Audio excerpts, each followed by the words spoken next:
మీ అందరికీ సాయంకాల సమయంలో శుభాభివందనాలు తెలియజేస్తూ ఉంటున్నాను. దేవుడు నాకు ఇచ్చినటువంటి వాక్యాన్ని పంచుకునే ఆధిక్యత కొరకై దేవుడిని ఎంతగానో స్తుతిస్తున్నాను. ఒక చిన్న అబ్జర్వేషన్ ఏంటంటే, ఈరోజు వాక్యం చెప్పిన వాళ్ళంతా బ్లూ షర్ట్లు వేసుకున్నారు. సో అది అబ్జర్వేషన్. ఇంటర్ప్రిటేషన్ ఏమో ఇది బ్లూ షర్టుల Sunday. Application next last Sunday of next year in April అందరూ బ్లూ షర్ట్లు వేసుకున్నారు. రైట్. దేవుని వాక్యాన్ని ధ్యానించుకోవడానికి గాను మనం మత్తయి సువార్త 5వ అధ్యాయము 9వ వాక్యాన్ని చూసుకొని కొన్ని సంగతులు ధ్యానించుకొని కొన్ని సంగతులు నేర్చుకొని కూడా ఇక్కడ నుండి వెళ్దాం. మత్తయి సువార్త 5వ అధ్యాయము 9వ వాక్యము.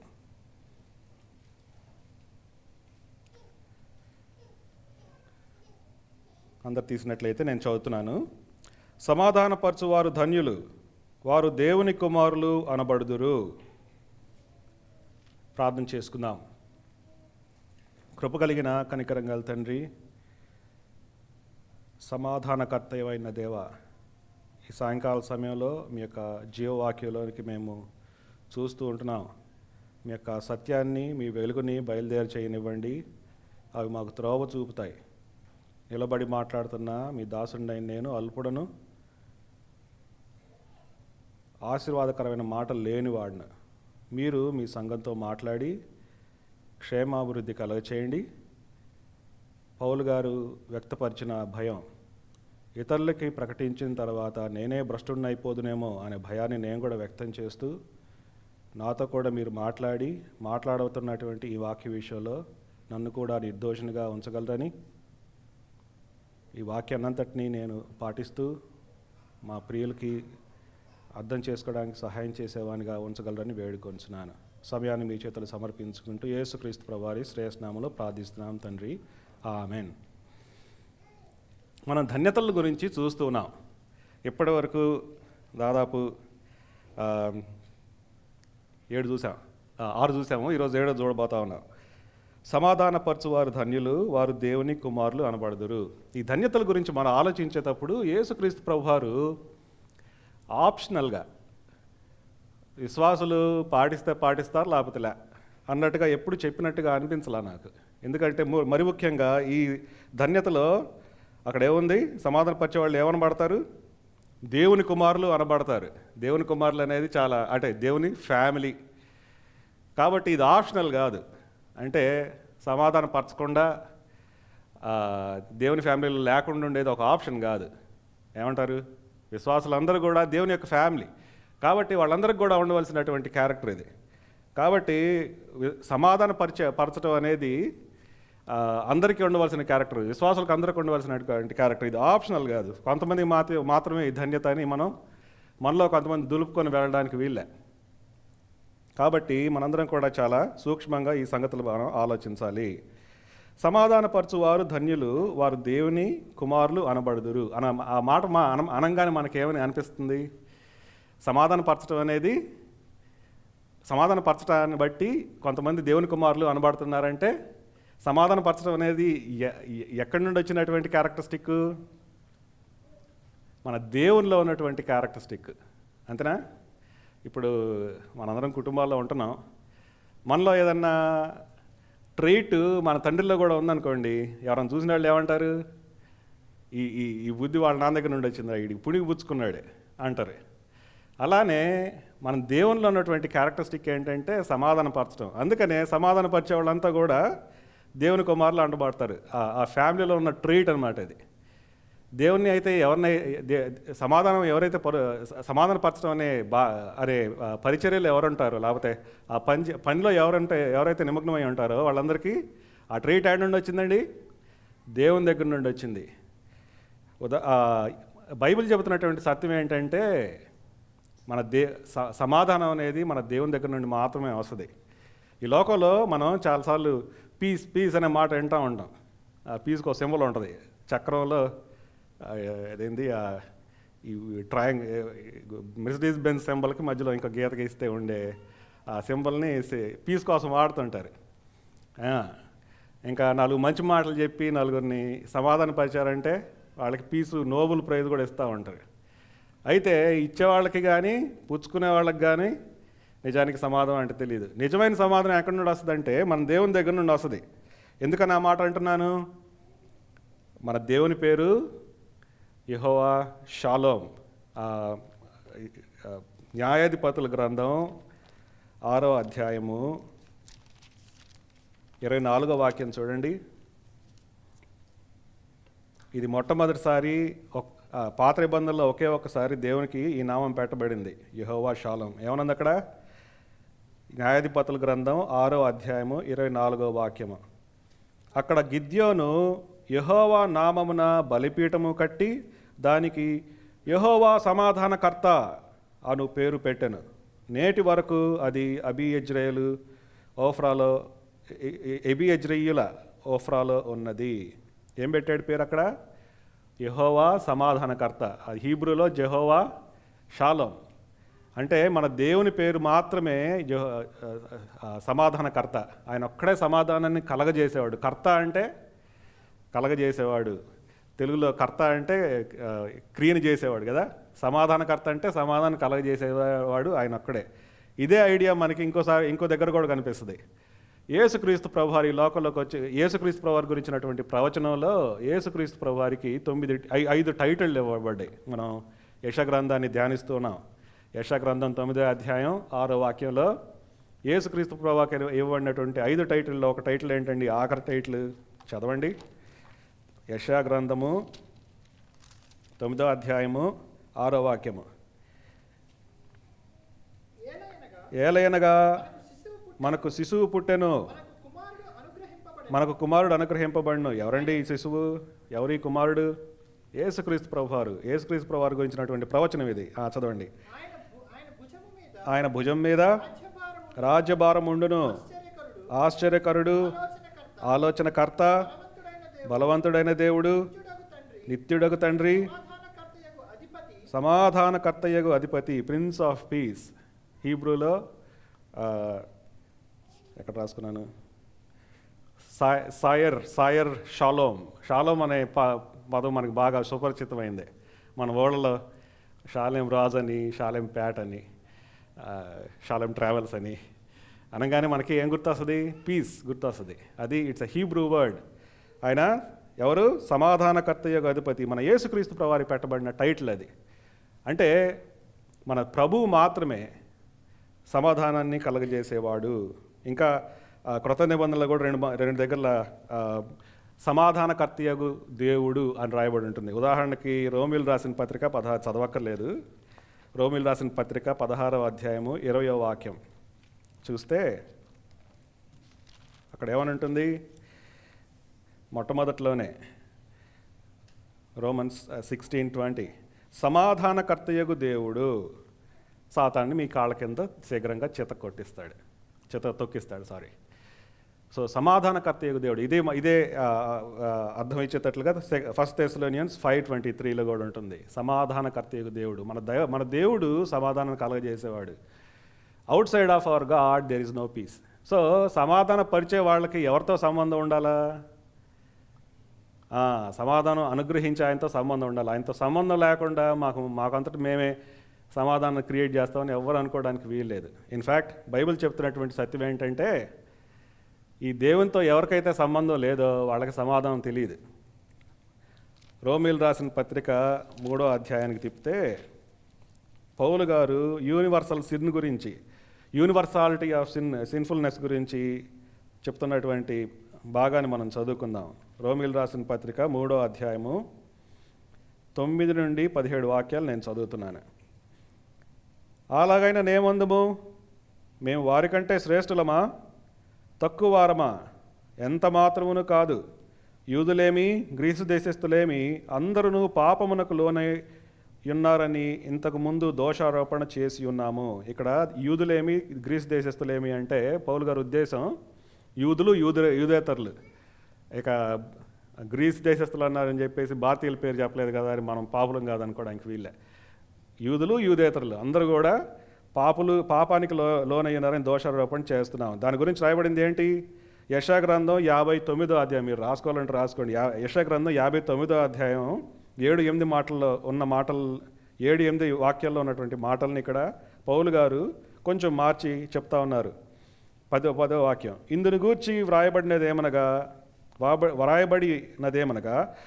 నీతిమంతుడు లేడు, ఒకడునూ లేడు, గ్రహించువాడెవడునూ లేడు, దేవుని వెదకువాడెవడునూ లేడు, అందరూ త్రోవ తప్పి ఏకముగా పనికి వారైరి, మేలు చేయవాడు లేడు, ఒకడైనను లేడు, వారి గొంతుక తెరిచిన సమాధి, తమ నాలుకతో మోసము చేయుదురు, వారి పెదవుల క్రింద సర్పవిషమున్నది, వారి నోట నుండి శపించుటయు పొగయు ఉన్నవి, రక్తము చిందించుటకు వారి పాదములు పరిగెత్తుచున్నవి, నాశనమును కష్టమును వారి మార్గములలో ఉన్నవి, శాంతి మార్గము వారు ఎరుగరు, వారి కన్నుల ఎదుట దేవుని భయము లేదు. 17 వాక్యంలో ఉంది, శాంతి మార్గము వారు ఎరుగరు. పాపం చేసిన వాళ్ళని ఎవరికి కూడా శాంతి మార్గం అనేది తెలియదు, సమాధానం పొందుకునే మార్గం తెలియదు. ఇక వాళ్ళేం సమాధానం పరుస్తారు పోయి? ఏమండి, మన జేబులో ఒక $10 ఉంటే ఎవరన్నా అయ్యా గివ్ మీ $1 అంటే, అదేలే ఇంగ్లీష్లో కెన్ ఐ హ్యావ్ $1 ప్లీజ్ అంటే $1 ఇస్తాం. మన జేబులో 10 డబ్బులు లేకపోతే ఏమిస్తాం? కాబట్టి సమాధాన స్థితి పొందుకున్న వాళ్ళు మాత్రమే సమాధానకర్తలు అవుతారు. ఇక్కడ బైబిల్ చెప్తున్నటువంటి సత్యం ఏంటంటే, మానవాళ్ళు పాపం చేసిన ఎవరికి కూడా శాంతి మార్గం తెలియదు. మనం చూస్తూ ఉంటాం, చర్చిలకు కూడా కొంతమంది వస్తూ ఉంటారు, వచ్చి ఇక్కడికి వస్తే కొంచెం పీస్ఫుల్గా ఉంటుందండి అంటూ ఉంటారు. పీస్ కోసం వస్తున్నామండి, పీస్ కోసం అక్కడికిక్కడికి వెళ్తున్నామండి అంటారు. అంటే పీస్ అనేది చాలా కరువైనటువంటి స్థితి మనకు అర్థమవుతూనే ఉంది. బైబిల్ చెబుతున్నటువంటి సత్యం కూడా అదే. ఎవరైతే పాపం చేశారో వాళ్ళకి శాంతి రాదు, సమాధానం దొరకదు. కాబట్టి అటు వాళ్ళు సమాధానపరిచే వాళ్ళు తద్వారా దేవుని కుమారులు అవడానికి ఖచ్చితంగా వీళ్ళే. సమాధానం ఎట్లా దొరుకుతుంది? యెషయా గ్రంథం 53వ అధ్యాయం 5వ వాక్యం చూస్తే,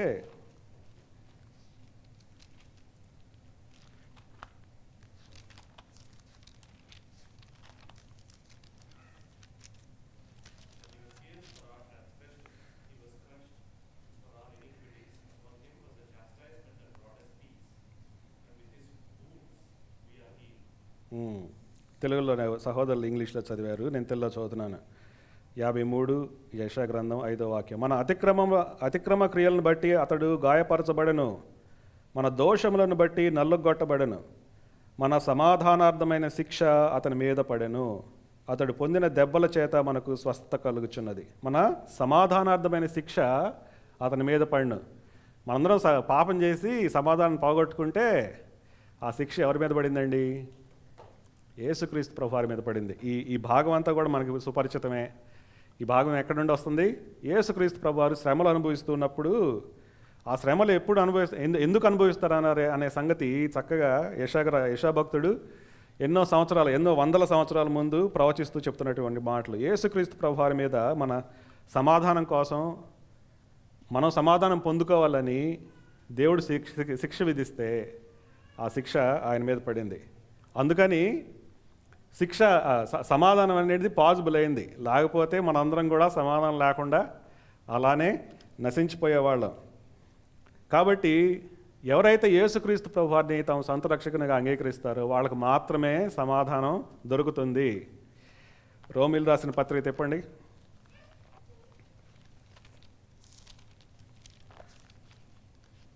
రోమీలు రాసిన పత్రిక 5వ అధ్యాయము 1వ వాక్యం ఏమంటుంది?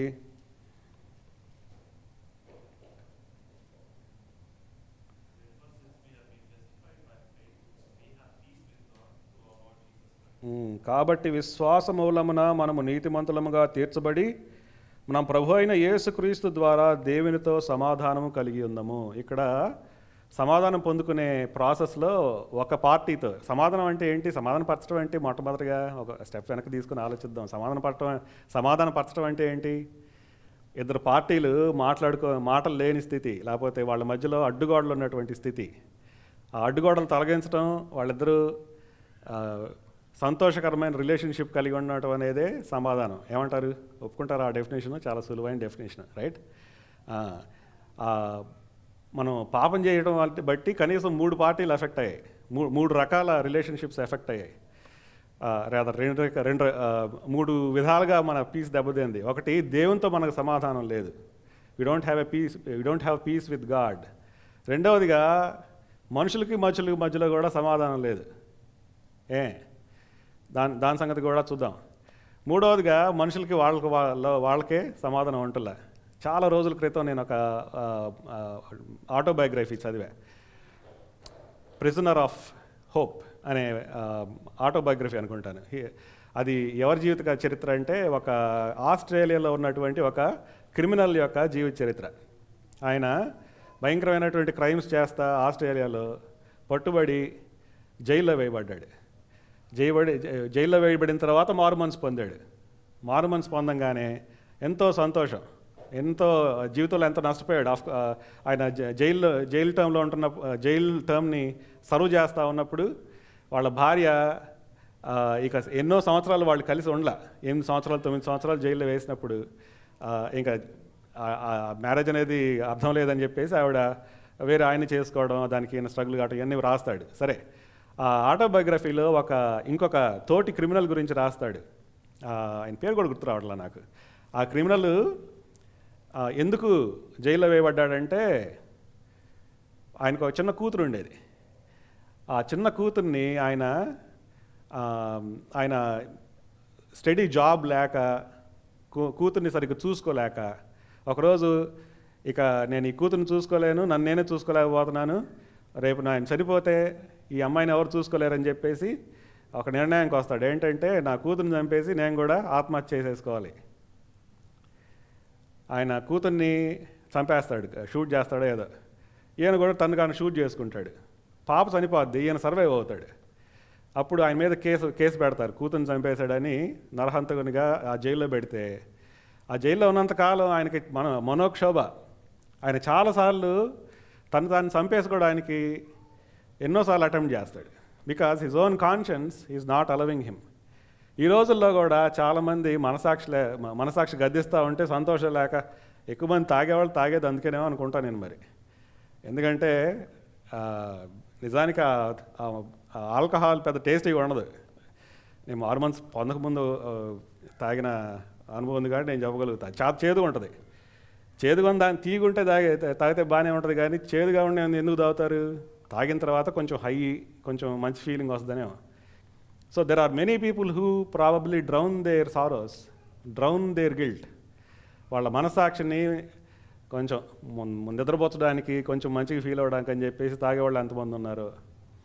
నిద్రలు బట్టక మనసాక్షి గద్దిస్తూ ఉంటే నిద్రలు బట్టక నిద్ర మందులు మింగేవాళ్ళు చాలామంది ఉన్నారు ఈ దేశం. మన గౌతమ్ బ్రదర్ చెప్తారే మరి, ఈ బార్బిట్రేట్లా సెడేటివ్స్ అంటే హాయి నిద్ర పట్టకపోతే మందు వేసుకుంటే హాయి ట్యాబ్లెట్ వేసుకుంటే నిద్రపట్టే ట్యాబ్లెట్లు. I think this country is one of the highest in purchasing. ఎందుకు జరుగుతుంది ఇట్లా? వాళ్ళకే సమాధానం లేదు. So there are 3 parties, 3 ways our peace has been affected. Okay, మన దేవునితో మనకు సమాధాన స్థితి లేదు, ఒకళ్ళకి సమాధాన స్థితి లేదు. ఎన్ని డివిజన్స్. 2 పార్టీలకి సమాధానం భరిస్తేనే నోబెల్ ప్రైజులు ఇచ్చే రోజుల్లో ఉంటున్నాం. పీస్ అనేది అంత కరువు అయిపోయిందన్నమాట. అయితే యేసుక్రీస్తు ప్రభువు చెబుతున్నటువంటి ఈ వాక్యంలో ఉన్న సత్యం ఏంటంటే, ఎవరికైతే ఈ పీస్ పొందుకున్నారో వాళ్ళ కోర్ కాంపిటెన్సీ ఏంటి? సమాధానపరచడం. వాళ్ళు పీస్ పొందుకున్నారు, పీస్ని ఇవ్వగలుగుతున్నారు. There are 3 ways. No peace with God, no peace with each other, and no peace within ourself. 3 విధాలుగా దేవుడు ఈ జబ్బును అందామా లేకపోతే ఈ ప్రాబ్లం అందామా 3 విధాలుగా ఆయన డీల్ చేశాడు. మొట్టమొదటిగా దేవుడు తనతో సమాధానం పరచుకోవడం గురించి మాట్లాడుతున్నాడు. యేసుక్రీస్తు ప్రభువారు సమాధానార్థమైన శిక్షణ తన మీద వేసుకున్నాడంటే అర్థం ఏంటంటే ఈ 3 కూడా సాల్వ్ చేయబడ్డాయి. మొట్టమొదటిగా దేవునితో సమాధానం. రోమా 5:1 ఏం చూస్తున్నాం? ప్రభు అయిన యేసుక్రీస్తు ద్వారా దేవునితో మనం సమాధానం కలిగి ఉంటాము. యేసుక్రీస్తు ప్రభువారు శిలువ మరణాన్ని బట్టి మనల్ని దేవునితో సమాధానపరిచారు. దేవునికి మనకి అంతకుముందు విరోధ భావం ఉండేది. ఎక్కడుందన్నమాట? కొలస్సీలు రాసిన పత్రిక చెప్పండి.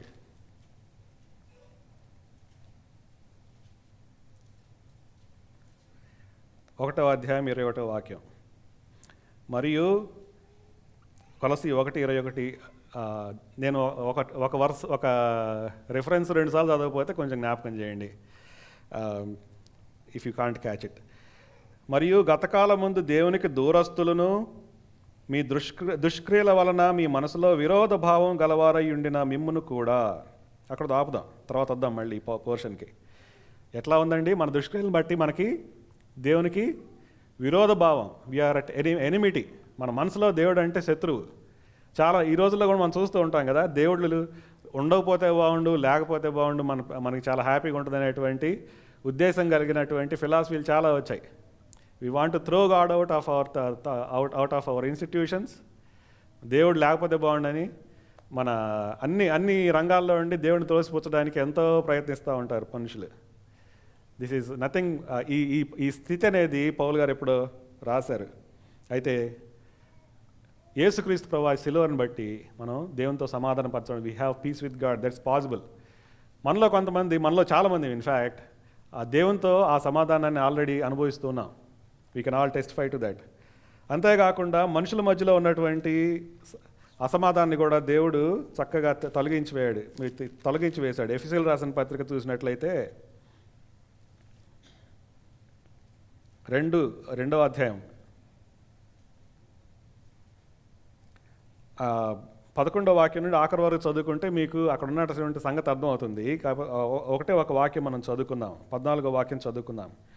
ఆయన మన సమాధానమై ఉండి మీకును మాకును ఉండిన ద్వేషమును, అనగా విధిరూపకమైన ఆజ్ఞల గల ధర్మశాస్త్రమును తన శరీరమందు కొట్టివేయుట చేత మధ్యగోడను పడగొట్టి మన ఉభయలను ఏకము చేసెను. యేసుక్రీస్తు ప్రభువారు 2 పార్టీల గురించి మాట్లాడుతున్నారు. ఇంగ్లీష్లో అక్కడ మీరేమని గమనించాలని కోరుతున్నానంటే ఆ మాటలో ఉన్నటువంటి మీకును మాకును అనే మాట. ఈ మీకును మాకును ఎవరు? మీకంటే అన్ని జనులు, మాకు అంటే యూదులు. యూదులకి అన్ని జనులకి అంత మంచి రిలేషన్షిప్స్ ఉండేవి కాదు అనే సంగతి అర్థమవుతా ఉంది. ఆ పారాగ్రాఫ్ అంతా చదివితే మీకు అర్థమవుతుంది. యేసుక్రీస్తు ప్రభువారు వచ్చి ఏం చేశారంటే, యేసుక్రీస్తు ప్రభువారి మిషన్ ఏంటంటే ఊరక పాపాలు క్షమించేసి వెళ్ళిపోవటం కాదు. The power of cross, the machine of the cross is much deeper. యేసుక్రీస్తు ప్రభువారు శిలువలో అచీవ్ చేసింది ఇంకా మచ్ డీపర్ అని మనకి ఇక్కడ అర్థమవుతా ఉంది. ఏం చేశారు ఆయన? ఆయన మనకి అన్ని యూదులకి అన్ని జనులకి, అంటే యూదులైన వాళ్ళకి మనకు కూడా సమాధానం ఏర్పరిచారు. ఇది వాళ్ళ కాంటెక్స్లో మాత్రం చూసుకుంటే మనం కనుక ఎక్స్పాండ్ చేయగలిగితే ఈ రోజుల్లో మనుషులకి ఉంటున్నటువంటి ప్రతి విధమైనటువంటి ఎనిమిటీని బై ఎక్స్ట్రాపోలేషన్ ఆయన ఇది చేయడానికి ఏమంటారు, పీస్ లేనితనాన్ని, ఆ డివిజన్ని తీసివేయడానికి యేసుక్రీస్తు ప్రభువు ఈ లోకంలోకి వచ్చారు. So he has solved the social aspect or the horizontal aspect of peacelessness. సమాధానం అనేది మనుషులకు మధ్యలో లేని స్థితిని కూడా ఆయన తీసివేయడానికి ఈ లోకంలోకి వచ్చారు. ఇంకా మన లోపల సమాధానం లేని స్థితిని కూడా డీల్ చేయడానికి యేసుక్రీస్తు ప్రభువారు వచ్చారు. ఎలా తెలుస్తుంది? గలతీయులకు రాసిన పత్రికలో మనం ఫ్రూట్ ఆఫ్ ద స్పిరిట్ గురించి చదువుకుంటాం. One of the fruit of the spirit ఏంటి? పీస్. ఎవరికైనా గుర్తున్నాయా? ప్రేమ, సంతోషము, సమాధానము, దీర్ఘశాంతము, దయాళుత్వము, మంచితనము, విశ్వాసము, సాత్వికము, ఆశానిగ్రహం. వాటిల్లో 3వ ఆత్మఫలం ఏంటి? సమాధానము. యేసుక్రీస్తు ప్రభువారు మనందరం కూడా చాలా సమాధానంతో, గుంభనంగా, నెమ్మది కలిగి, పరిపూర్ణతతో జీవించాలని చెప్పేసి మనందరికి కూడా, ఎవరైతే యేసుక్రీస్తు ప్రభువారి యందు విశ్వాసం ఉంచారో వాళ్ళందరికీ కూడా పరిశుద్ధాత్మని ఇస్తారు కదా. మనం ఇందాక చూస్తున్నటువంటి ఎఫెసీయులకు రాసిన పత్రిక 1వ అధ్యాయం 13వ వాక్యం చూస్తే ఆ మాట ఉంటుంది. మీరు సత్యవాక్యమును, అనగా మీ రక్షణ సువార్తను విని క్రీస్తునందు విశ్వాసముంచి వాగ్దానం చేయబడిన ఆత్మ చేత ముద్రించబడితిరి. యేసు ప్రభువారి యందు విశ్వాసం ఉంచిన అందరికి కూడా పరిశుద్ధాత్మ ఇవ్వబడతారు. అయితే ఎవరైతే ఆ ఆత్మ ఏ విధంగా అయితే నడిపిస్తాడో ఆ విధంగా నడుచుకున్న వాళ్ళందరికీ కూడా ఈ ఆత్మఫలం ఫలిస్తారు. ఆ మాట నేను చెప్పడం లేదు, పక్కనే ఉన్న గలతీయులకు రాసిన పత్రిక చూస్తే 5వ అధ్యాయం 16వ వాక్యం. నేను చెప్పినదేమనగా ఆత్మానుసారంగా నడుచుకొనుడి, అప్పుడు మీరు శరీరేచ్ఛను నెరవేర్చరు. ఆ పారాగ్రాఫ్ అలా చదువుకుంటూ వస్తే 22వ వాక్యంలో ఇందాక మనం చదువుకున్న మాటలు ఉన్నాయి. అయితే ఆత్మఫలం ఏదనగా ప్రేమ, సంతోషము, సమాధానము, దీర్ఘశాంతము, దయాళుత్వము, మంచితనము, విశ్వాసము, సాత్వికము, ఆశా నిగ్రహము. సో ఎవరైతే దేవుని ఆత్మానుసారంగా నడుచుకుంటారో వాళ్ళు దేవుడు ఒక ఆత్మఫలాన్ని ఫలింపజేస్తాడు. అదేంటి? That's peace. అంటే పరిస్థితుల మధ్యలో బైబిల్ యొక్క డెఫినేషన్ ఆఫ్ పీస్ ఏంటంటే పరిస్థితులను బట్టి చెదిరిపోయేటువంటి పీస్ కాదు. ఈ లోక సంబంధంగా మనం మాట్లాడుకునే పీస్ ఎట్లా ఉంటుందంటే పరిస్థితులన్నీ బాగుంటే, అన్నీ మనకి సానుకూలంగా జరుగుతూ ఉంటే అప్పుడు పీస్. అయితే యేసుక్రీస్తు ప్రభువారు యోహాను సువార్త 14వ అధ్యాయం 27వ వాక్యంలో అంటున్నారు, నా సమాధానం మీకు శాంతి మీకు అనుగ్రహిస్తున్నాను, నా శాంతిని మీకు అనుగ్రహించి వెళ్తున్నాను. లోకం మీకు అనుగ్రహించినట్లుగా నేను మీకు అనుగ్రహించట్లేదు. మీ హృదయాల్ని కలవరపడనివ్వకుడి. ఆయన అర్థం ఏంటంటే లోకము మీకు ఇచ్చినట్లుగా నేను మీకు శాంతి అనుగ్రహించట్లేదంటే లోకం శాంతి ఎట్లా అనుగ్రహిస్తుందండి? అన్నీ బాగుంటే, అన్నీ కలిసి కట్టుగా జరుగుతూ ఉంటే శాంతి ఉంటే అది లోకం డెఫినేషన్. యేసుక్రీస్తు ప్రభువు డెఫినేషన్ ఏంటంటే ఏది మంచిగా ఉండాల్సిన అవసరం లేదు. ఇన్ఫ్యాక్ట్ యేసుక్రీస్తు ప్రభువారు మత్తయి సువార్త 10వ అధ్యాయంలో నేను సమాధానం పంపవచ్చునని మీరు అనుకోబాకండి, ఖడ్గమునే పంపవచ్చుతరి కానీ సమాధానం పంపరాలేదు. ఎందుకని ఆ మాట అన్నారు? యేసుక్రీస్తు ప్రభువారు ఇందాకనే సమాధాన కర్త అధిపతి అనుకున్నాం కదా, మరి ఆయన సమాధానం పంపడానికి రాలేదంటున్నారేంటి? ఏ విధంగా అర్థం చేసుకోవచ్చు మనం? ఎందుకు అలా ఏ విధంగా అర్థం చేసుకోవచ్చు అంటే ఎవరైతే యేసు ప్రభువారి యందు విశ్వాసం ఉంచారో ఆ కిందనే ఉంటుంది, ఆ పోర్షన్లో చదువుకుందామంటారా? మత్తయి సువార్త చెప్పండి.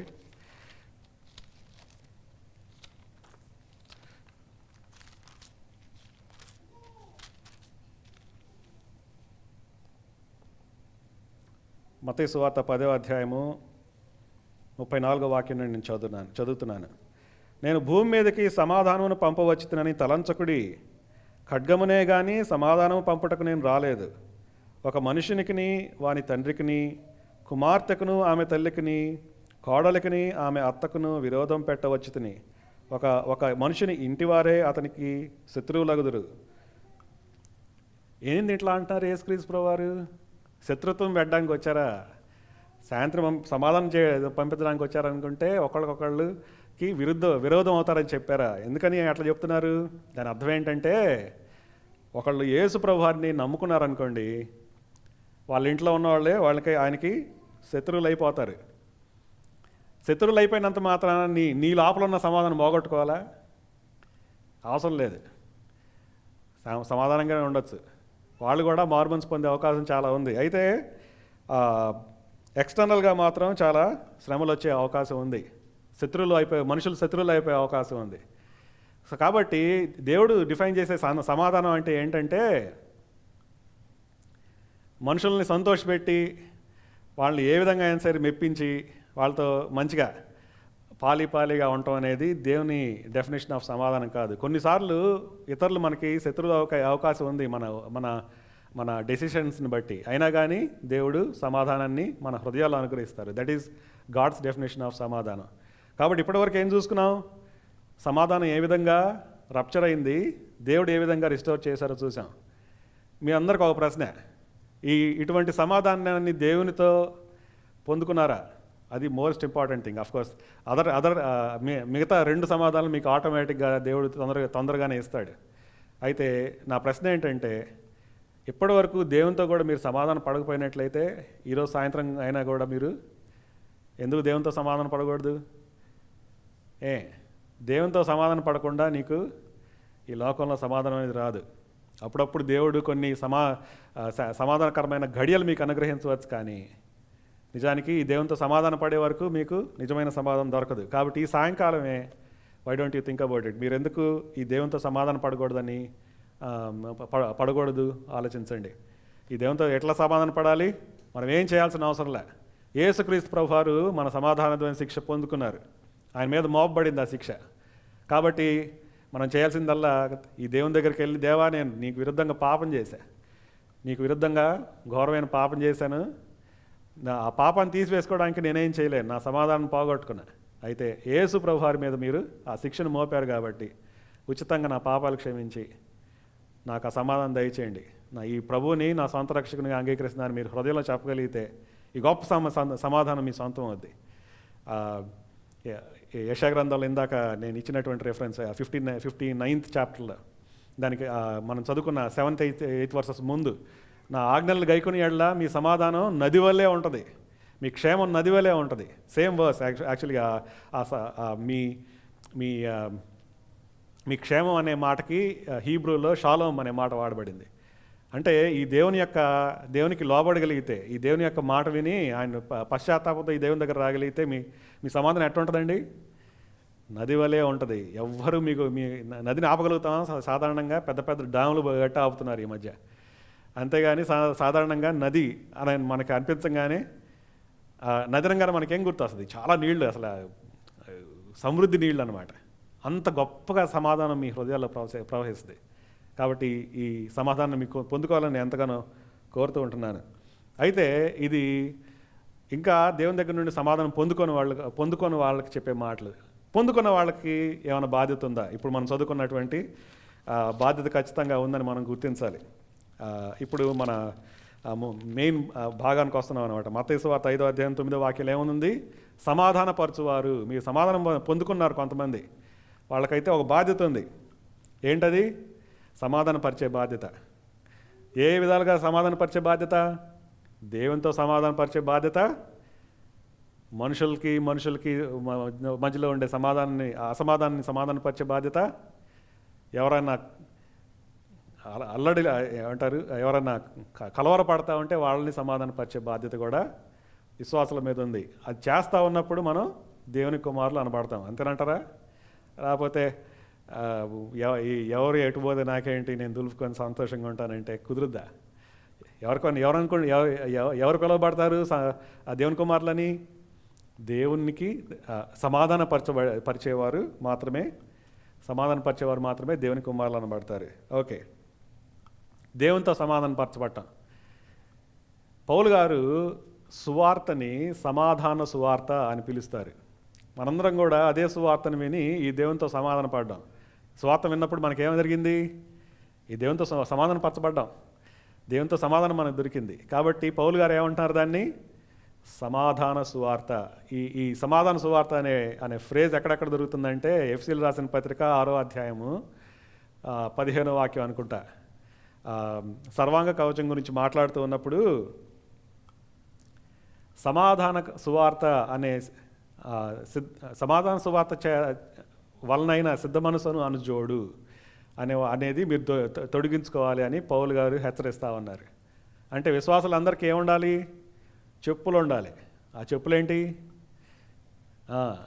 సమాధాన సువార్తను ప్రకటించాలనే సిద్ధ మనసు, ఎప్పటికీ రెడీగా ఉండే మనసు. అది మనకు ఉండకపోతే ఎన్నో ఆపర్చునిటీస్ మనం మిస్ అవుతూ ఉంటాం. మనం విశ్వాసంగా వాక్యం వింటున్న మనందరం కూడా ఒక సంగతి మనం ఎప్పుడు ఆలోచించాలి. మన మధ్యలో మనం చాలామంది సమాధానం లేని ప్రభువుంది, ఈ దేవుణ్ణి తెలుసుకొని అవిశ్వాసుల మధ్యలో ఉంటున్నావా?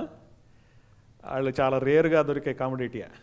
చాలామంది మన మధ్యలో వాళ్ళందరూ మనం వాళ్ళ మధ్యలో ఉంటున్నాం. మన నైబర్స్లోనే చాలామంది సమాధానం పొందుకునే వాళ్ళు ఉన్నారు. ఎందుకు సువార్త చెప్పలేకపోతున్నాం? సిద్ధ మనసు లేదు. ఆపర్చునిటీ వచ్చింది, వాళ్ళు వచ్చి ఎందుకంటే మీరు చర్చికి వెళ్తారు అని అడిగారు. ఆపర్చునిటీ చెప్పామా? సువార్త చెప్పలేకపోయాం. ఒప్పుకుంటారా? చాలాసార్లు మనకి ఆపర్చునిటీస్ లేక కాదు, సిద్ధ మనసు లేక జారిపోతున్నాయి. అడుగుతా వస్తూ ఉన్నారు, నోటిదా అసలు ఇక సువార్త చెప్పండి రా బాబు అని వాళ్ళే మనల్ని రిక్వెస్ట్ చేస్తున్నట్టుగా ఉంటుంది పరిస్థితి. అయితే మనం సువార్త చెప్పకుండా ఏదో చర్చికి మేము చిన్నప్పటి నుండి వెళ్తామండి అని కానీ, లేకపోతే అలవాటైపోయిందని కానీ అట్లాంటి చిల్లర ఆన్సర్ చెప్పి ఎందుకు వెళ్తామంటేనండి, ఈ దేవుడు మా బతుకులు మార్చాడు. ఒకప్పుడు నేను పాపం చేస్తా చర్చికి దూరంగా ఉండేవాడిని, ఈ దేవుడు నా బతుకును మార్చాడని నోరు విప్పి యేసుప్రభు వారి నామాన్ని ఒప్పుకునే గొప్ప ఆపర్చునిటీ మిస్ అయిపోతున్నాం సిద్ధ మనసు లేక. ఒప్పుకుంటారా? కాబట్టి విశ్వాసంగా ఉండే మనందరం కూడా సువార్తను ప్రకటించాలనే సిద్ధ మనసు కలిగి ఉండాలి. అంటే సమాధానపరచడం అనే పరిచర్య కొంచెం ప్రిపరేషన్తో కూడుకుంది అన్నమాట. దేవుని కుమారులు అనబడతారు అనగానే సాకలు గుద్దుకుంటే మేమందరం దేవుని కుమారులు అనబడతామని అనుకోవటానికి వీలే. ఓకే, మనందరికీ కూడా సమాధాన సువార్త ప్రకటించే బాధ్యత ఉంది. దేవునితో మనుషుల్ని సమాధానపరిచే సువార్త అది. సువార్త అంటే ఏంటండి? దేవునితో సమాధాన పడండి అనేటువంటి పరిచర్య.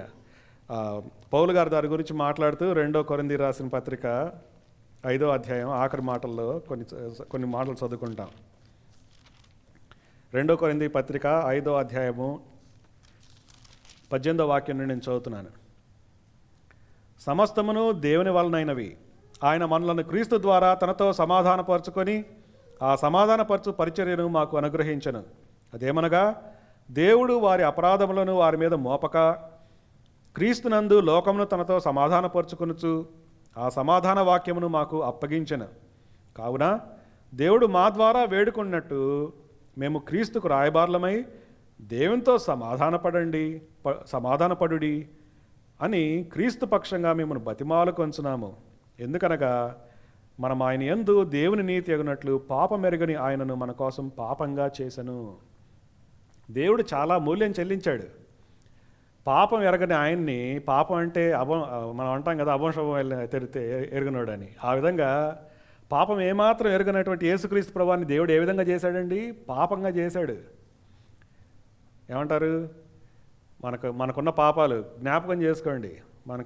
మనలో మారు మనసు పొందముందు ఎవరెవరికి ఏమేమి బ్యాడ్ సిన్స్ ఉన్నాయో నా మట్టుకు నాకైతే చాలా ఉండేవి.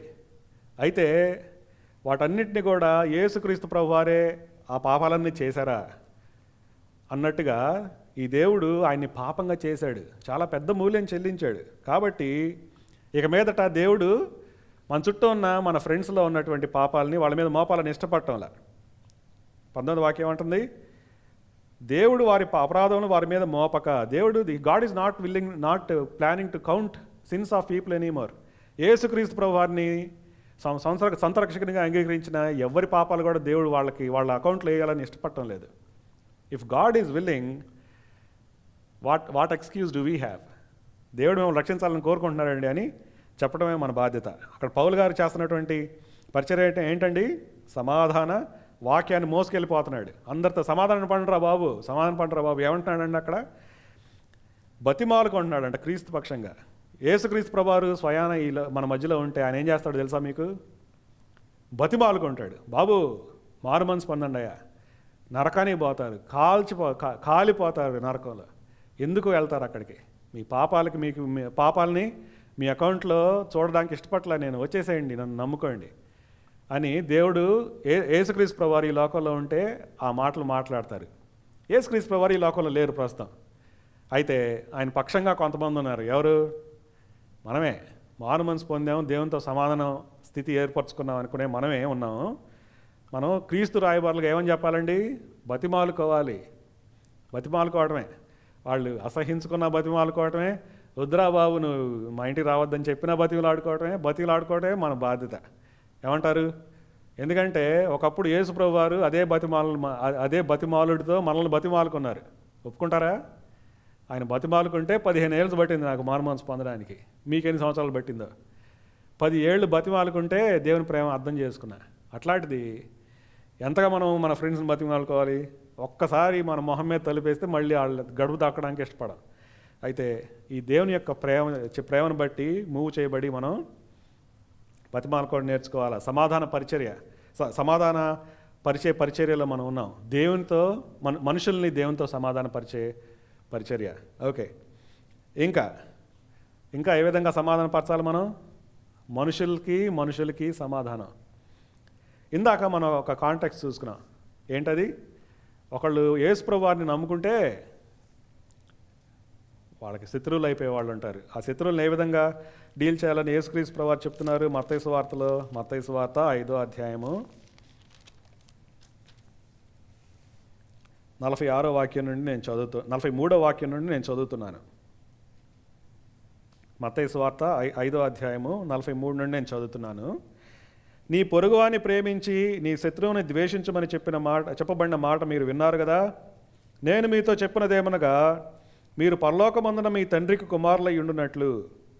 గమనించారా? ఇందాక ఏం చదువుకున్నాం? సమాధానపరిచే వాళ్ళు దేవుని కుమారులు అవుతారు. ఇక్కడ కూడా దేవుని కుమారులు అవుతారని చెప్తున్నారు యేసు ప్రభు వారు. ఏ విధంగా చేస్తే? మీ తండ్రికి కుమారులై ఉన్నట్లు మీ శత్రువులను ప్రేమించండి. శత్రువులు అవుతారండి. స్వార్థ చెబితే ఖచ్చితంగా శత్రువులు అవుతారు. అయితే వాళ్ళని ఏం చేయాలి? ద్వేషించాలా? ప్రేమించండి. మిమ్మల్ని హింసించు వారి కొరకు ప్రార్థన చేయండి. ఇంకా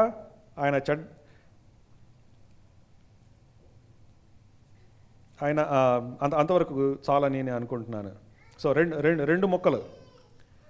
శత్రువుల్ని ప్రేమించడం నేర్చుకోవాలి. విశ్వాసంగా ఉన్న మనము శత్రువుల్ని ప్రేమించడం, మనల్ని ద్వేషించే వారి కొరకు ప్రార్థన చేయడం, హింసించే వారి కొరకు ప్రార్థన చేయటం నేర్చుకోవాలి.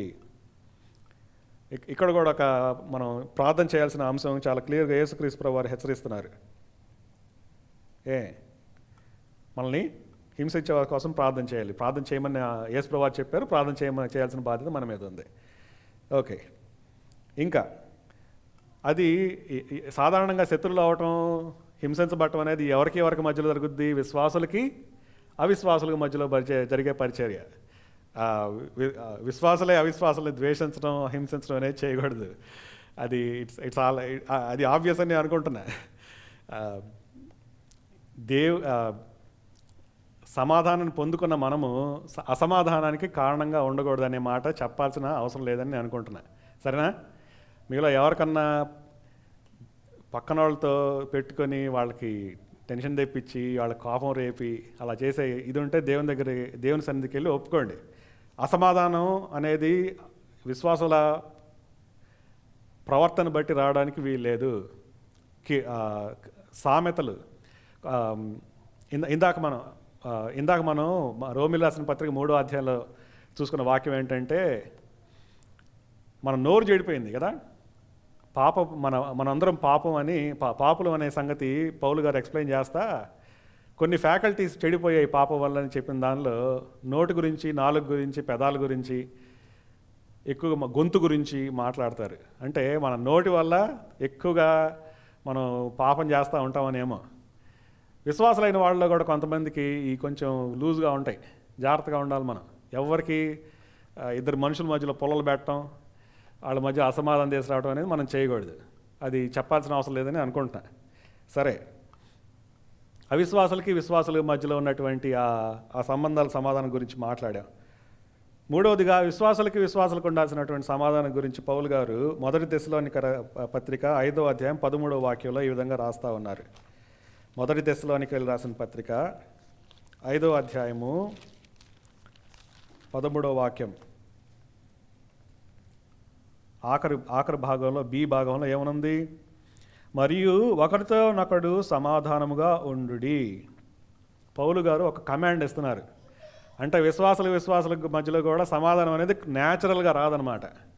దేవుడు సమాధానపరచడానికి పొటెన్షియల్ ఏర్పరిచాడు, కానీ విశ్వాసులకు మధ్యలో అసమాధానం ఉండే అవకాశం ఉంది. అందుకని పౌలు గారు ఏమంటారు?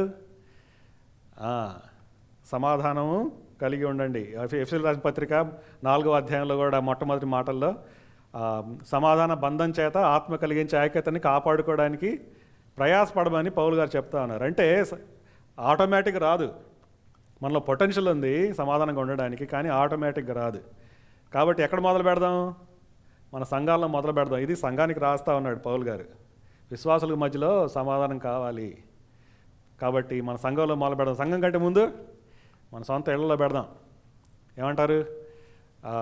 అసమాధానం అనేది కుటుంబాల్లో, ఫ్రెండ్స్ మధ్యలో చాలా సాధారణంగా వచ్చే మాట మనందరికీ తెలుసు. మా ఫ్యామిలీలో ఆర్గ్యుమెంట్స్ అనేవి ఉండవు అనే వాళ్ళు చేతులు ఎత్తండి. ఎవరు ఎత్తడంలే, నిద్రన్న పోతా ఉండండి. లేకపోతే గ్రేట్, గౌతమ్ బ్రదర్ వాళ్ళ ఇంట్లో అసలు ఆర్గ్యుమెంట్స్ ఉండవు. Praise God. అయితే ఆర్గ్యుమెంట్లు ఉంటున్నటువంటి ఫ్యామిలీస్లో అసమాధానానికి దారి తీయాల్సిన అవసరం లేదు. ఆర్గ్యుమెంట్లు ఉంటాయి, కొట్టుకోవడాలు ఉంటాయి, అరుచుకోవడాలు ఉంటాయి. ఆ అసమాధానాన్ని వెంటనే సప్రెస్ చేయడం మనం నేర్చుకోవాలి. ఎవరు బాగా మాట మాట అనుకొని అసలు ఇంకా నేను మాట్లాడి నీతో అనుకొని నేను మాట్లాడి అనుకొని ఎడమొఖం పెడమొఖంగా ఉన్న వాళ్ళు ఉండే స్థితి వచ్చినప్పుడు ఫస్ట్ ఎవరు తీసుకోవాలి స్టెప్? మగవాళ్ళు తీసుకోవాలి. పురుషులు స్పిరిచువల్ లీడర్లు అనగానే నువ్వే నాకు ఫస్ట్ అపాలజైజ్ చేయమని చెప్పడానికి కుదరదు. Men should take the lead. We should take the first step to establish piece. జరిగింది అది జరిగిపోయింది, లేకపోతే తప్పు నాదే, మీ ఇష్టం. పదజాలం ఎట్టొచ్చినా కానీ సమాధానం అనేది కుటుంబంలో ఎప్పుడు ఉండాలి. అది కుటుంబంలో స్టార్ట్ అయితే మీరు సంఘంలో కూడా పీస్ఫుల్గా ఉంటారు. మీ కుటుంబాల్లోనే పీస్ లేకపోతే సంఘానికి పీస్ తీసుకురావడం అసాధ్యం అని అనుకుంటున్నా. కాబట్టి సహోదరుల మధ్యలో పీస్ అనేది ఇంపార్టెంట్ ఉండాలి.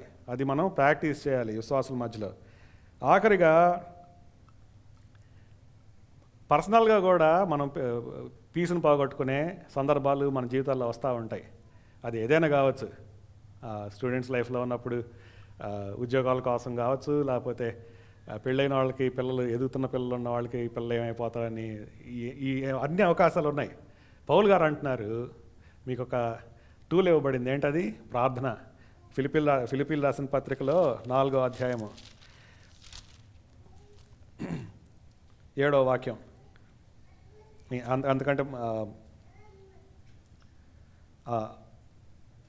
6వ వాక్యం నేను చదువుతున్నాను. దేనిని గూర్చి చింతపడకుడి. నేను చదువుతుంది ఫిలిప్పీలు రాసిన పత్రిక 4, 6, 7. దేనిని గూర్చి చింతపడకుడి కానీ ప్రతి విషయంలోనూ ప్రార్థన విజ్ఞాపనల చేత కృతజ్ఞతాపూర్వకంగా మీ విన్నపములు దేవునికి తెలియజేయడి. అప్పుడు సమస్త జ్ఞానమునకు మించిన దేవుని సమాధానము యేసుక్రీస్తు వలన మీ హృదయములకు మీ తలంపులకు కావలియుండును. పీస్ ఎప్పుడు ఒక విశ్వాస అయిన వాడు పరిస్థితులను బట్టి కానీ ప్రెషర్స్ బట్టి కానీ గందరగోళంగా ఉండాల్సిన అవసరం లేదు. ఏమంటారు? యేసుక్రీస్తు ప్రభువు ఏమన్నారు? నా సమాధానాన్ని మీకు అనుగ్రహించుచున్నాను. మీ హృదయ ఆకలి, ఆ వాక్యంలో ఆకలి చూద్దామంటారా? యోహాను సువార్త 14:27 చూడండి.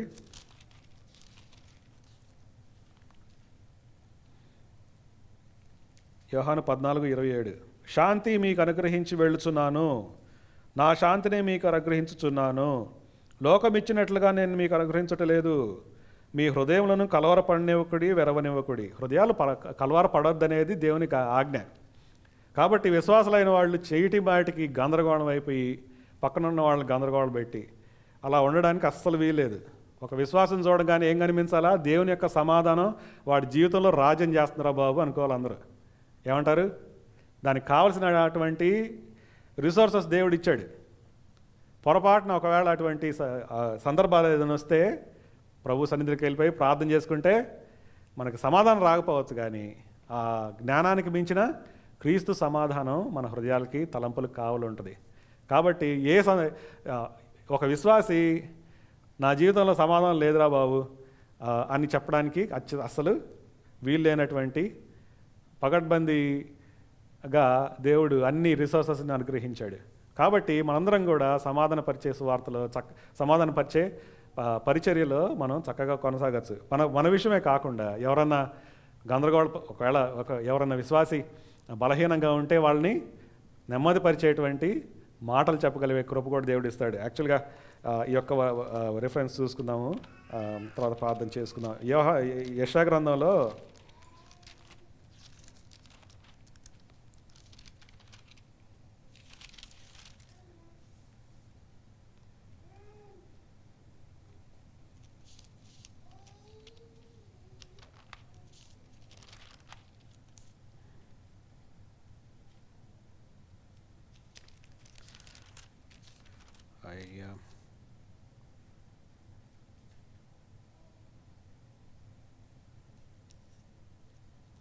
యాభై అధ్యాయము 4-5 వాక్యాలు.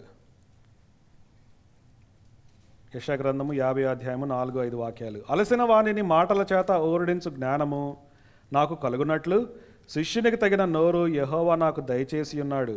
శిష్యులు విన్నట్లుగా నేను వినుటకై ఆయన ప్రతి ఉదయమున నాకు వినుబుద్ధి పుట్టించుచున్నాడు. ప్రభువుకు యెహోవా నా చెవికి వినుబుద్ధి పుట్టింపగా నేను ఆయన మీద తిరుగుబాటు చేయలేదు, వినకుండా నేను తొలగిపోలేదు. శిష్యునికి తగిన నోరు ఉన్నవాళ్ళు ఏం చేస్తారంటండి? అలసిన వాడిని మాటల చేత ఓరడించడానికి జ్ఞానం దయచేస్తాడు దేవుడు. కౌన్సిలింగ్లో ఎస్పెషల్లీ కౌన్సిలింగ్ మినిస్ట్రీ లాంటిది చేస్తా ఉన్న వాళ్ళకి ఏం కావాలండి? శిష్యునికి తగిన నోరు కావాలి. ఎట్ట వస్తుంది శిష్యుని తగిన నోరు? అక్కడే ఉంది. శిష్యులు విన్నట్లుగా నేను వినుటకై ఆయన ప్రతి ఉదయం నాకు వినుబుద్ధి పుట్టిస్తున్నాడు. పొద్దున్నే లెగవాలి. కౌన్సిలింగ్లో ఉన్న వాళ్ళు ఏం చేయాలండి? దేవుని సన్నిధికి వెళ్ళిపోవాలి పొద్దున్నే.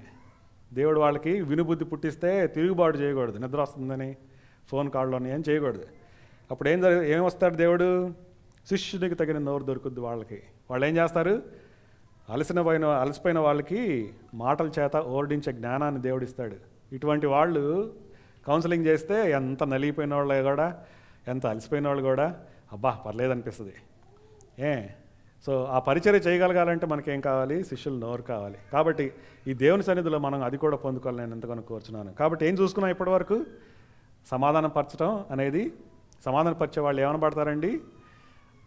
దేవుని కుమారులు అనబడతారు. అయితే మనం ఏం చూసామంటే సమాధానం అనేది దేవుని దగ్గర నుండి వస్తుంది. బజార్లో దొరికే కామోడిటీ కాదు అది. అయితే ఒకప్పుడు సమాధానం లేని స్థితిని మనలో చాలామంది పొందుకున్నాం. ఎవరైతే పొందుకోలేదో ఈరోజే పొందుకోవాలని మళ్ళీ ఒక మారు మనవి చేస్తున్నాను. ఎవరైతే పొందుకున్నారో వాళ్ళకి పరిచర్య ఇవ్వబడింది. పరిచయం ఎవరెవరితో సమాధానపరచాలి? దేవునితో మనుషుల్ని సమాధానపరచాలి. మనుషులకి మధ్యలో సమాధానం ఏర్పరచాలి. మనుషుల్లో వాళ్ళు కుంగిపోతున్న వాళ్ళని, అలసిపోయిన వాళ్ళని కూడా సమాధానపరచాలి. ఆ పరిచర్యని దేవుడు మనకి ఇచ్చాడు. ఆ పరిచర్య ఎప్పుడైతే చేస్తామో అప్పుడు మనం దేవుని కుమారులు అనబడతాం. కాబట్టి ఇక్కడ నుండి వెళ్ళిపోతున్నప్పుడు మనందరం కూడా తీర్మానించుకున్నాం, ప్రభువా పరిచర్యని, గొప్ప పరిచర్య నాకు ఇచ్చావు, నేను ఆ పరిచర్యని చక్కగా తుదిమితించడానికి సహాయం చేయండి అని ప్రార్థన చేసుకుని వెళ్దాం. ఏమంటారు? రండి ప్రార్థన చేసుకుందాం.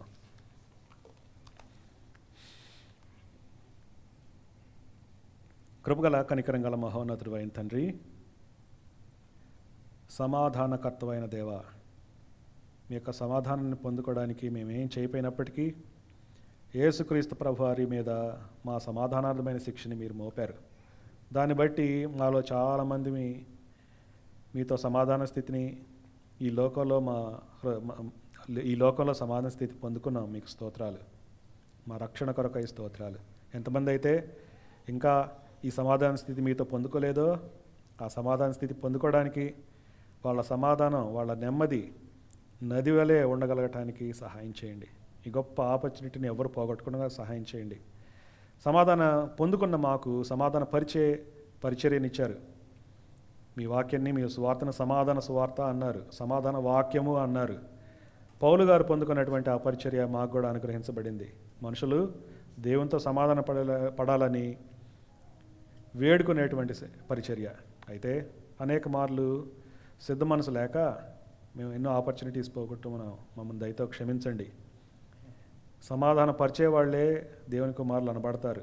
దేవా, ఆ చేంజ్ మాలో రాకుండా, మా జీవితాలు మారకుండా, మా మా మా నడవడి మారకుండా మీ యొక్క కుమారులుగా అనబడలేము అనే సంగతి మేము గ్రహిస్తున్నాం. ఆ మాటకొస్తే మా జీవితాలు మార్చబడకుండా, నిజానికి మా విశ్వాసం, మా రక్షణ అనేది సత్యమో కాదో అనే అనుమానం కూడా కలిగే విధంగా యేసు ప్రభువారు మాట్లాడారు. మీకు స్తోత్రాలు. కాబట్టి మా రక్షణ మరి నిశ్చయం చేసుకోవడానికి మా యాక్షన్స్లో సమాధాన స్వార్థ పట్టుకొని పరిగెత్తే వాళ్ళని కూడా సహాయం చేయండి. మనుషుల మధ్యలో ఉన్నటువంటి అసమాధానాన్ని తొలగించి సమాధానపరిచే పరిచర్య. ఇంకా ఎవరైతే స్ట్రగుల్ అవుతూ ఉంటే దేవా, వాళ్ళకు కూడా సమాధానం పొందుకునేటువంటి పరిచర్య మాకు ప్రసాదించండి. ఆ ధన్యతని మేము పొందుకొని అందరి దృష్టిలో, ముఖ్యంగా మీ దృష్టిలో మీ కుమారులంగా, మీ ఇష్టపడే కుమారులంగా ఉండగలటానికి సహాయం చేయగలని ప్రార్థిస్తూ యేసుక్రీస్తు ప్రభువు నామములో వేడుకొంచున్నాం తండ్రి. ఆమేన్.